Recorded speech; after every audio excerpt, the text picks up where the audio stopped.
আপনাদের সম্মুখে হাদিস ও কোরআন থেকে আলোচনা করবেন। ওনার ইস্তেকবালের জন্য ছোট্ট করে একটা নারা লাগে, নারায়ে তাকবীর, আল্লাহু আকবার, নারায়ে তাকবীর, আল্লাহু আকবার, নারায়ে রিসালাত, ইয়া রাসূলুল্লাহ, নারায়ে রিসালাত, ইয়া রাসূলুল্লাহ, উলামায়ে আহলে সুন্নাহ জিন্দাবাদ। আসসালামু আলাইকুম ওয়া রাহমাতুল্লাহি ওয়া বারাকাতুহু।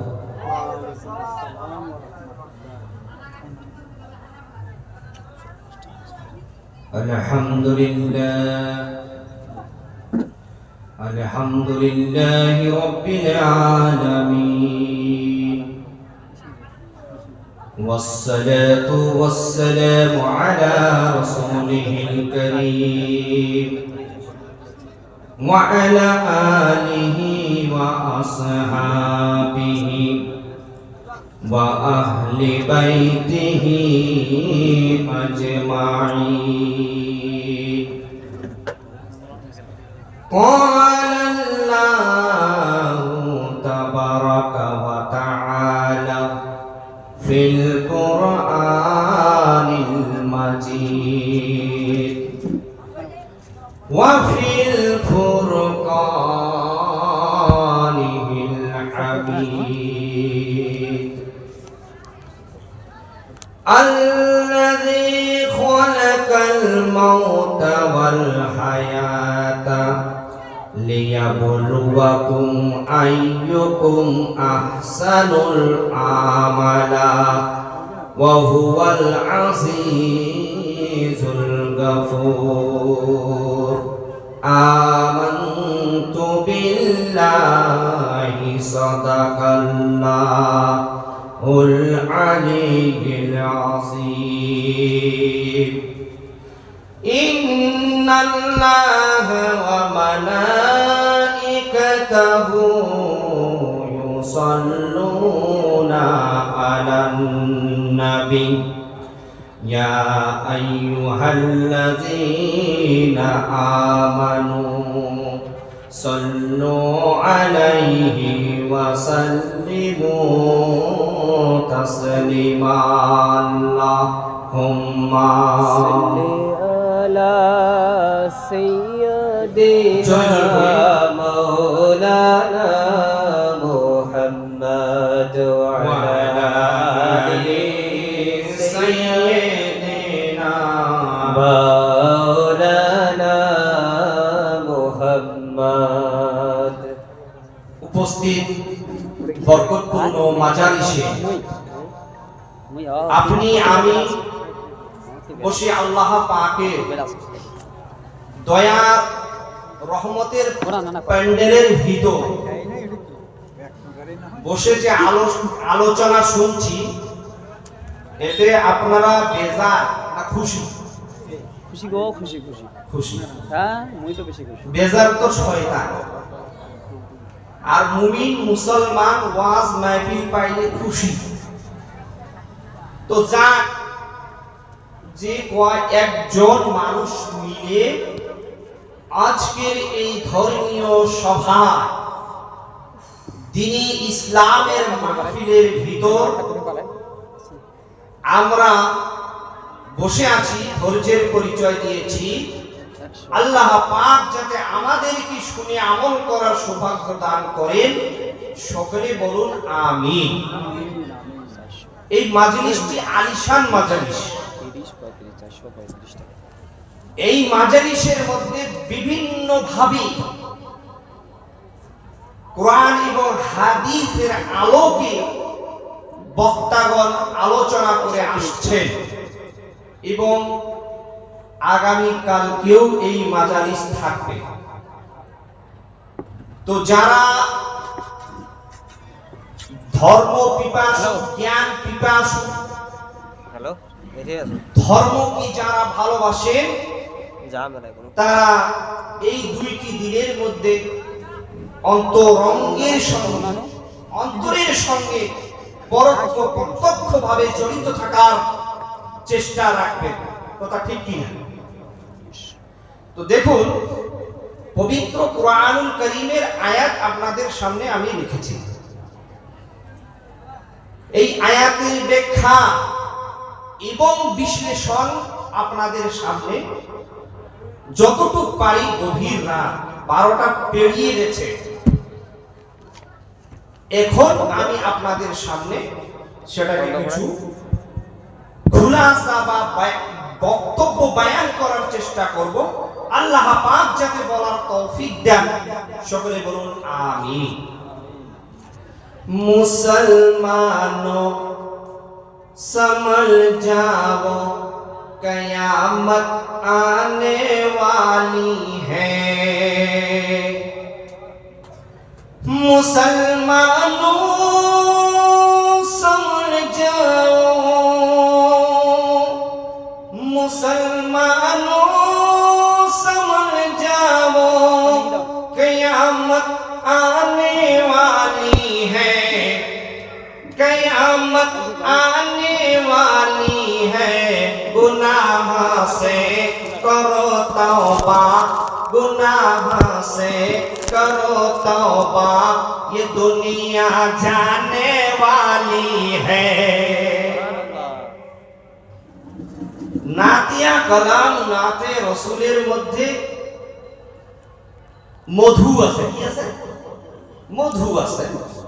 তো সেটা আদবের সঙ্গে পড়া অত্যন্ত জরুরি।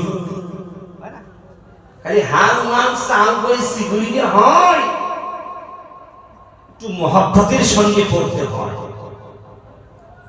তাহলে মানুষের অন্তরে গিয়ে আলোড়ন সৃষ্টি করবে।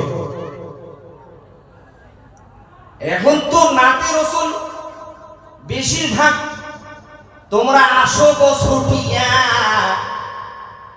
ওইখান গানের মতো কমলা নৃত্য করে থমকিয়া থমকিয়া, হয় না?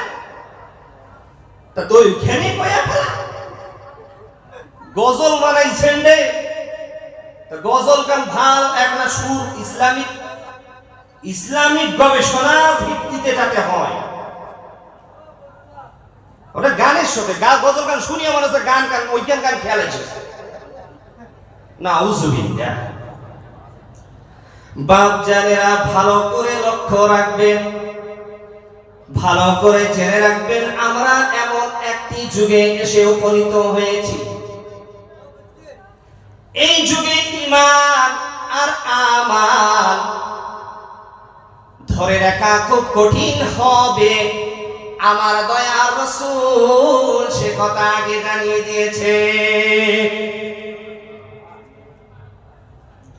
কিয়ামতের আলামত আল্লাহ পাক রব্বুল আলামিন পবিত্র কুরআনুল কারীমের সূরা কারিয়ার মধ্যে বর্ণনা করতেছেন। বিসমিল্লাহির রহমানির রহিম, জোরে কন্না সুবহানাল্লাহ।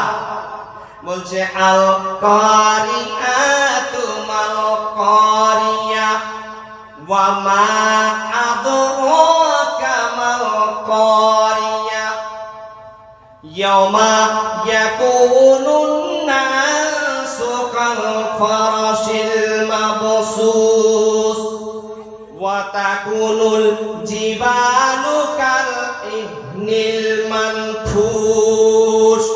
এই সূরা কান জানা আছে কিনা আপনাদের? জানা আছে? অডিয়েন্সদের উদ্দেশ্যে বলছি, please listen carefully. I want to say something about Quran and Sunnah. বাপ যারা ভালো করে লক্ষ্য রাখুন, যদি গীতা পড়তে যাই, সুবলাং বারাদারাং বিষ্ণু সজবরাং চক্র খোজং প্রসন্ন বদনাং ঠায়াং সর্ববিনাং প্রশান্তায় বাগি সদাং সবারসং সর্বত্রাম পুত্রামে জান্নাতাং কিরবিদাং সুস্তাং নমো মেঘজন নমো নমো ধর্মায় মহতে কৃষ্ণ বিদর্শে ব্রাহ্মণব্য নমস্কৃত্য ধর্মং মক্কে সনাতনম নারায়ণং নমস্কৃত্য নরচৈব নরোত্তমম। এবার বেদ, বাইবেল, গীতা, রামায়ণ, ত্রিপিটক, একজন বক্তা সবগুলো গবেষণা করি, পড়ার যে কোনো বই পড়তে পারি জ্ঞান অর্জনের জন্য, ঠিক কিনা? পবিত্র কোরআনুল কারীমের মধ্যে যে আল্লাহ পাক রব্বুল আলামিন ওইখানে যে বলেছেন যে বিকট শব্দ কি, বিকট শব্দ, প্রথম শব্দ আয়াতটি হলো যে বিকট শব্দ। তারপরে বিকট শব্দ কি? তারপরে নবীকে আল্লাহ তাআলা বলতেছেন, ও নবী আপনি কি জানেন বিকট শব্দ কি? এই বিকট শব্দ, বাবা আপনাদের জীবনে সবচাইতে ভয়ানক আওয়াজ শুনেছেন কি? মানে খুব জোরে একটা শব্দ, ট্রেনের আওয়াজ, এর থেকে বড় আছে, এর থেকেও বড় আছে, কায় কোনটা শুনেছেন? দেখেন পৃথিবীর জমিনে যতগুলো শব্দ আছে এই শব্দগুলোর ঊর্ধ্বে আমার আল্লাহ পাক একটা শব্দ করাবেন। কাকে দিয়ে? হযরতে ইসরাফিল আলাইহিসসালাম ভালো কইছেন, ইউ আর অ্যাবসলিউটলি রাইট। বাপ যারা ভালো করে জেনে রাখুন, আপনি বলবেন যে বিমানের আওয়াজ বড়, কেউ বলবে না ট্রেনের আওয়াজ বড়, কেউ বলবে না বোমের আওয়াজ বড়, কেউ বলবে যে না মাইকের আওয়াজ বড়, কিন্তু আমার আল্লাহ পাক রব্বুল আলামিন তিনি বলতে চান যে এমন একটি বিকট শব্দ হবে সেই শব্দেতে গোটা দুনিয়া ফানা হয়ে যাবে। গোটা দুনিয়া কি হবে? ফানা হয়ে যাবে। ইসরাফিল আলাইহিস সালাতু সালামের ঘটনা সবার জানা আছে। ফির শব্দ দিবে বাঁশি, আবার উঠিবে, আবার উঠিবে, আমার একটা শব্দ দেওয়ার সঙ্গে সঙ্গে হাসরের দিন শুরু হয়ে যাবে। এই বক্তব্যটা কেন দেওয়া জানেন? আগে বিষয় নির্ধারণ করে দিয়েছে হাফিজ কারি নবিহুল ইসলাম সাহেব, যে মৌলানা সাহেব কবরের ওয়াজ করলেন নাকি হাসরের ওয়াজ করলেন, এই জন্য কবর আর হাসরের কথা। তো জানি আল্লাহ পাক রব্বুল আলামিন এই কোরআনুল কারীমের এই সূরার মধ্যে এত চমৎকার আলোচনা করেছেন। ইয়াউমা ইয়াকুনুন নাসু কাল ফারাশিল মাবসুস।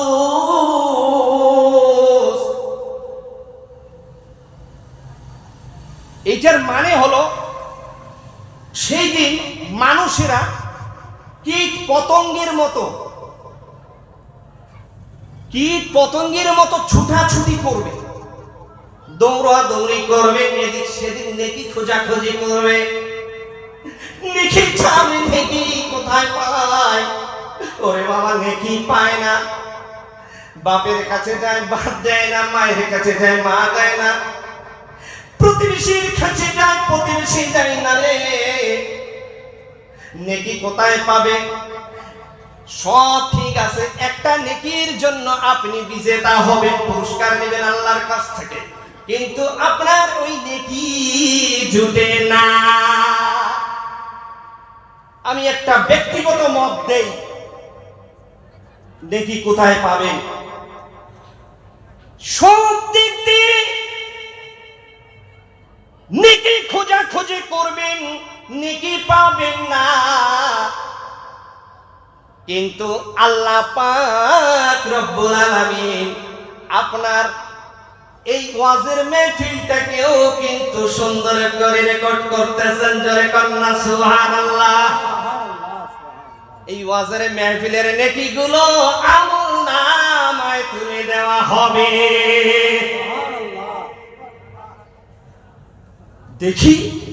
দেখেন ওজন করা হবে। কি হবে? ওজন করা হবে।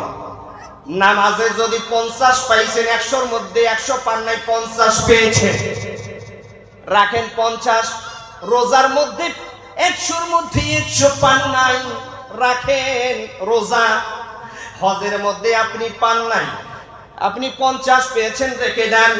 এইভাবে নামাজ, রোজা, হজ, যাকাত যা যেগুলো আছে আমার আল্লাহ পাক ভালো জানেন। আল্লাহ কি জানেন? ভালো জানেন।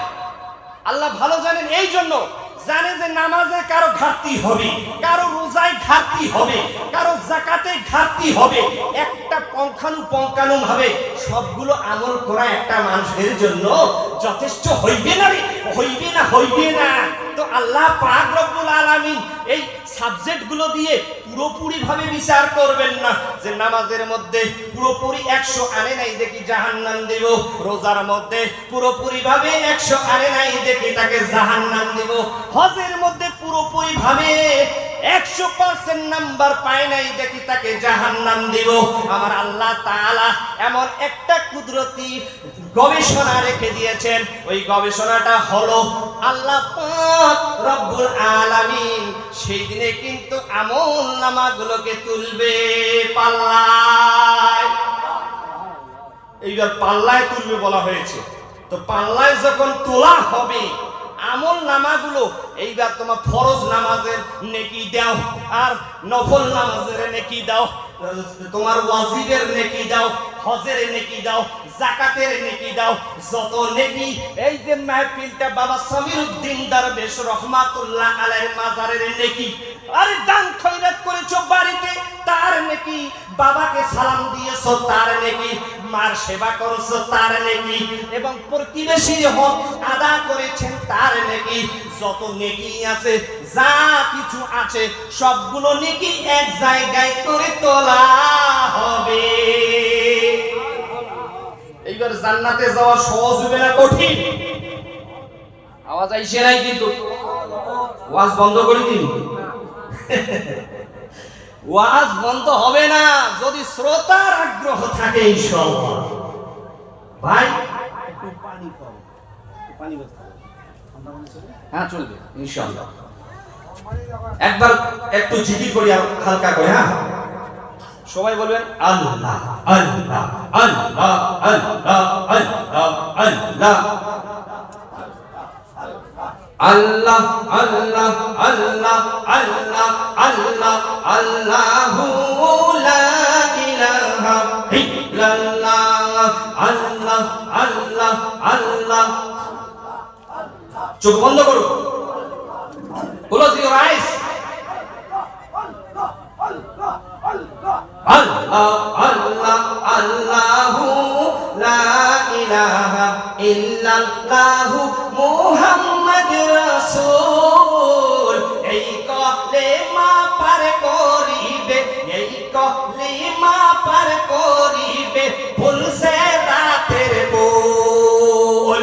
আল্লাহ আল্লাহ আল্লাহ, আর জোরে এই কলেমা যতই জপ ততই মধু লাগে, এই কলেমা সর্বস্ব, এই কলেমাই লাগে আল্লাহ আল্লাহ আল্লাহ আল্লাহ আল্লাহ আল্লাহ আল্লাহ। পরিভাবে যতই ভালো পরি সবাই ভালো লাগে, এই কলিমায় মূল, এই কলিমায় সব সময়, এই কলিমায় জান্নাতের মূল। আল্লাহ আল্লাহ আল্লাহ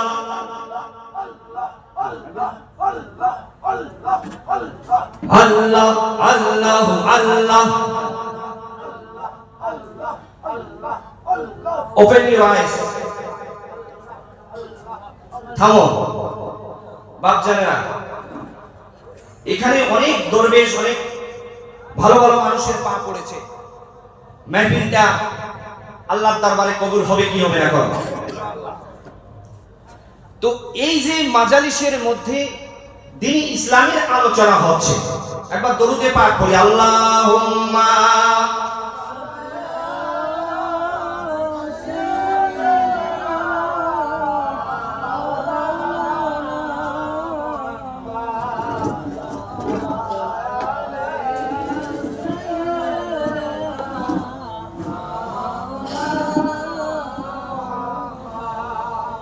তো ওইখানে আলোচনার বিষয়টা কি ছিল? কিয়ামতে,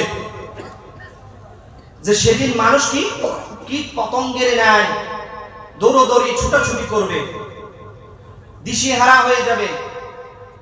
বর্ষার দিনে পিঁপড়াগুলোকে দেখেছেন, পিপিলিকা কেমন লাইনে লাইনে দলে দলে দলে দলে যায় যায় একটা গাছে কোথাও খালে ওরা উঠে।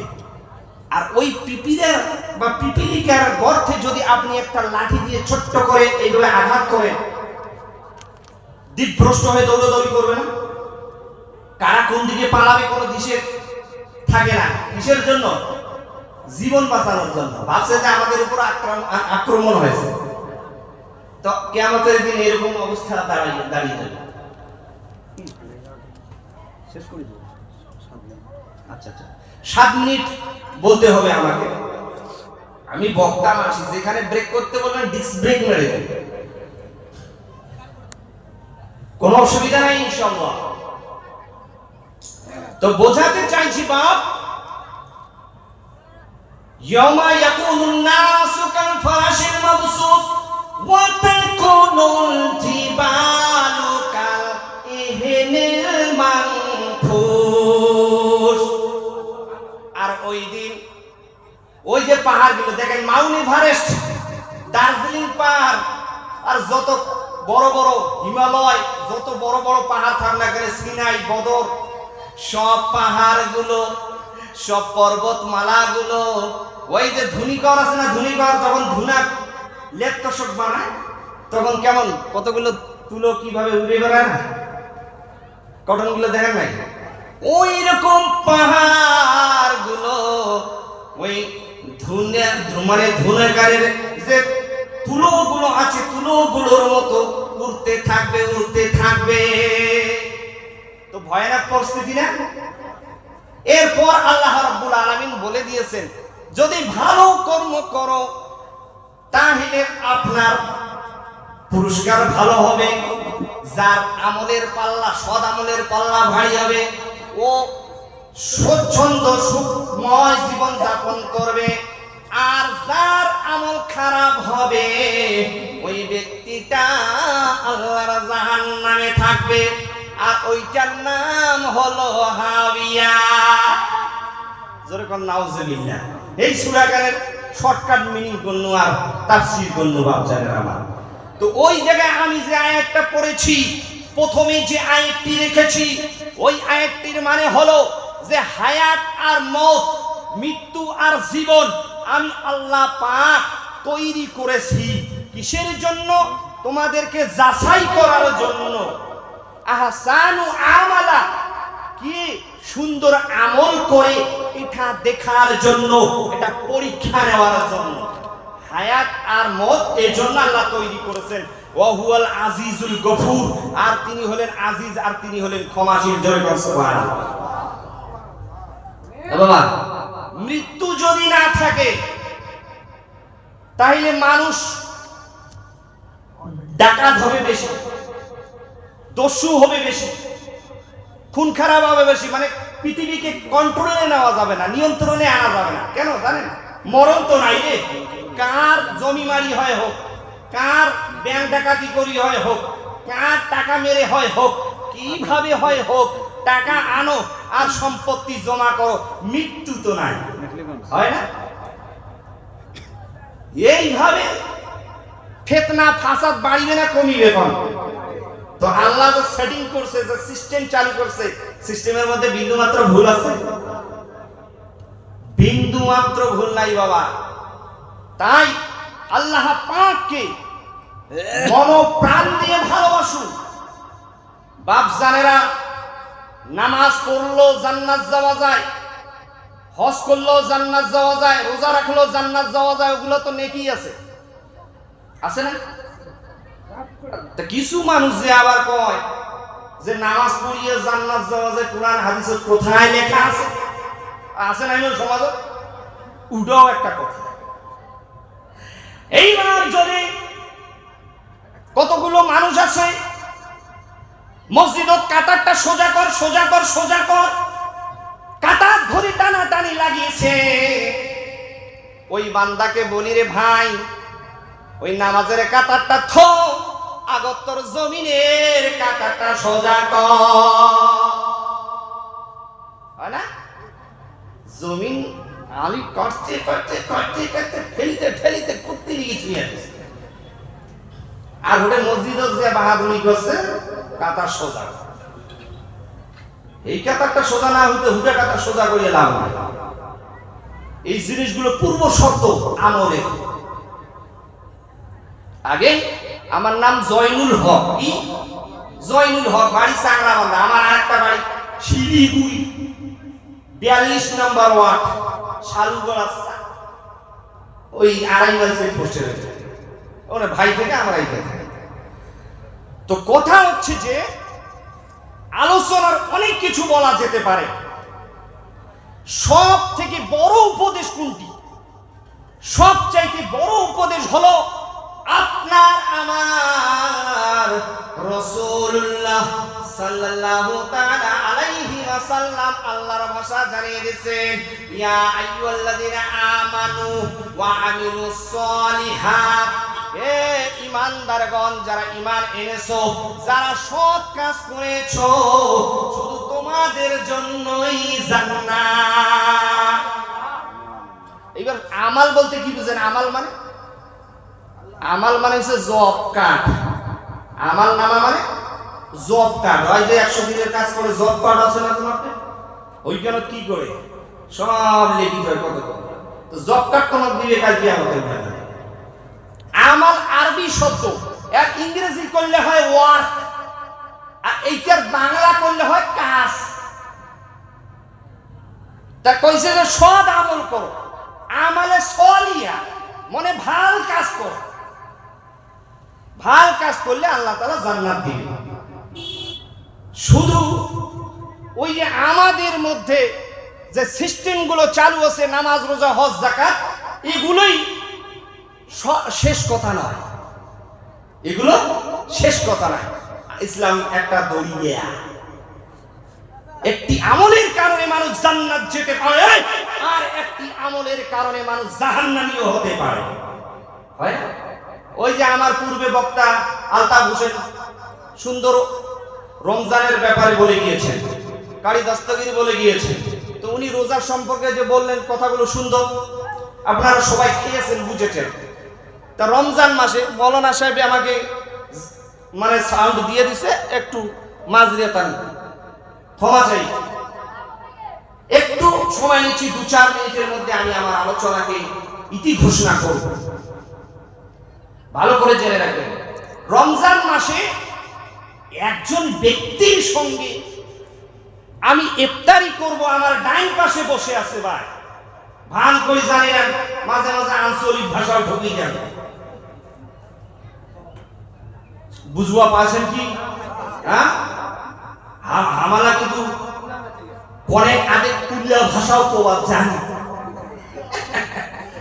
হ্যাঁ উল্লা কথাও আমরা জানি তো আমারা দেশি মানুষ তো দেশি ভাষায় আছে তো বাপ জানেন আমার ওই ভদ্রলোক আমার নিকটে আমার করিবে বসে ইফতারি করবে আমি ওই লোকটাকে খুব মনোযোগ দিয়ে পড়তেছি খুব মনোযোগ সহকারে দেখতেছি যে কি করে একটা বোতল নিয়ে আসে তারপরে আজান দিয়ে দেওয়ার সঙ্গে সঙ্গে পকেট থেকে খেজুর বাইর করে খায় আমি বললাম ভাই এটা কোন খেজুর তুই যে ইফতারি করতেছিস এটা কার খেজুর কয় এটা ওই লোকটাকে ওইখানে খাওয়ার দিলাম তারপরে ওইখানে আর একটু পরে নামাজ টামাজ হয়ে গেল ওকে ধরলাম বলতে কি করলি তুই বলছে হুজুর বেয়াদবি মাফ করবে বলছে হ্যাঁ মাফ করলাম ঘটনা বলো কই হুজুর সারাদিন রোজা রাখলাম কষ্ট করলাম আমি আর ইফতারির দাওয়াত দিয়েছে সারাদিন আমার রোজা আমার কষ্ট আমার খাটনি আমি আমার বাড়ির খেজুর দিয়ে ইফতারি করব আমি ওই ব্যক্তিকে কেন নেকি দিব ওই মুই মোহর খেজুর দিয়ে ইফতারি করি মুই সুবি খেজুর মানে ওহা মুই সারাদিন খাইয়া কষ্ট করিয়া মুই আর ফের দিয়ে তার মন নেকি নেন তো এবার ঘটনা করে যান এই লোকের ধারণা ছিল যে মোর রোজাজ নেকি গিলা সব ওহার আমল নামাজ চলি দিলে ট্রান্সফার হয়ে যাবে, মোহর কাটলে আর কিছু থাকবে না। ভাই আমার ভালো করে জেনে রাখো, ওই ব্যক্তিকে আমি বুঝালাম, শোনো শোনো, নেকি হলো কি জানো? বলছে মৌলানা সাহেব একটু বয়ান করুন, বলুন। নেকি হলো ওই রকম জিনিস, বাড়িতে তোমার ল্যাম্প, ল্যাম্প ইংরেজি শব্দ, আর হাউডেক আমার আরো কই ল্যাম্পো, ল্যাম্পু বাতি, ওই ল্যাম্পোতে ওই ক্যান্ডেলে আগুন লাগাও, বাতিতে আগুন লাগাও।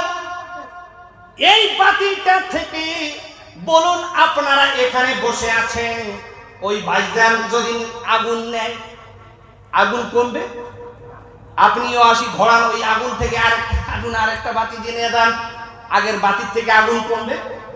হ্যাঁ, এইভাবে যদি আমরা পৃথিবীর সমস্ত মানুষ, প্রথমে যে বাতিটা ধরানো হয়েছে ওই বাতির থেকে যদি আমরা পৃথিবীর সমস্ত মানুষ আগুন নেই, তো বলুন প্রথমের বাতিতে কোন রকম প্রভাব পড়বে? প্রভাব ছাড়াই গোটা পৃথিবী আলোকময়, আলোকিত হয়ে যাবে, কিন্তু প্রথমের বাতির আলো কম হবে না। বরকত হলো ওই মূল জিনিস। সুবহানাল্লাহ, সুবহানাল্লাহ। রহমত বরকত আল্লাহর হলো ওই রকম জিনিস। তুমি বাবা তোমার নিজের ইফতারি থেকে করো আর অন্যের বাড়ির ইফতারি থেকে করো, যেখান থেকে ইফতারি করো রমজান মাসের, তোমার নেকি ততটাই থাকবে। আল্লাহ তাআলা তার ভান্ডার থেকে, তার কাস্টাডি থেকে, তার লৌহে মাহফুজ থেকে আরো বর্ধিত আপনাকে নেকি প্রদান করবেন। জোরে কান্না বেশি পরিমাণে নেকি দিবে। তো বাপ জানেরা আমার, আল্লাহ পাক আপনাকে আমাকে বুঝে আমল করার তৌফিক দান করুক। আমি ছোট্ট ছেলে, আমার প্রশংসা করেছেন মৌলানা আলতাফ হোসেন মুফতি সাহেব, তো উনাকে ধন্যবাদ জানাই। কমিটির সকল সদস্য এবং কমিটির যারা এখানে শ্রম দিচ্ছে, রক্ত শিবির এই যে একটা করেছে স্বেচ্ছা রক্ত শিবির দান, নেকি আছে না ওটা, মানে গুনাহ আছে কোনটা? মানে ওই যে যারা গ্যার কম, কতগুলো গোরামি আছে, গোরামি জানেন না? উমারটা থেকে রক্ত নাও আর রক্ত দেওয়া যাবে না, হয় না? তা তোমার খালি উমারটা থেকে নাও আর উমার দিবার না। তো এইগুলা দিয়ে কি ইসলাম কোনোদিন বাড়িবে, প্রসার হবে, প্রচার হবে? এই কৃপণতা, বখিলতা, এই সমস্ত রাসূলুল্লাহ সাল্লাল্লাহু আলাইহি ওয়াসাল্লাম কত স্পষ্ট ডকুমেন্টারি নাই। কেউ যদি দেখাতে পারেন, come to the stage and discuss with me, I will show you who am I brother. তো যাক, গ্যার মুসলিম হোক, হিন্দু হোক, জৈন হোক, সবার পাশে থাকেন, সুন্দর একটা ভারতবর্ষ গড়ে তুলেন। নেকি সব জায়গায় আছে, শুধু আকীদা বিশ্বাস আমাদের এক জায়গায় থাকবে, রাইট? তো আল্লাহ পাক বুঝে আমল করার তৌফিক দান করুন। যতটুকু আলোচনা করেছি এর মধ্যে যদি ভুল ভ্রান্তি হয়ে থাকে, ত্রুটি হয়ে থাকে, ছোট্ট ছেলে হিসাবে এই জয়নুল হক চাংরা বান্দার এই মানুষটিকে ক্ষমা করবেন। ওয়া আখিরু দাওয়াহুম।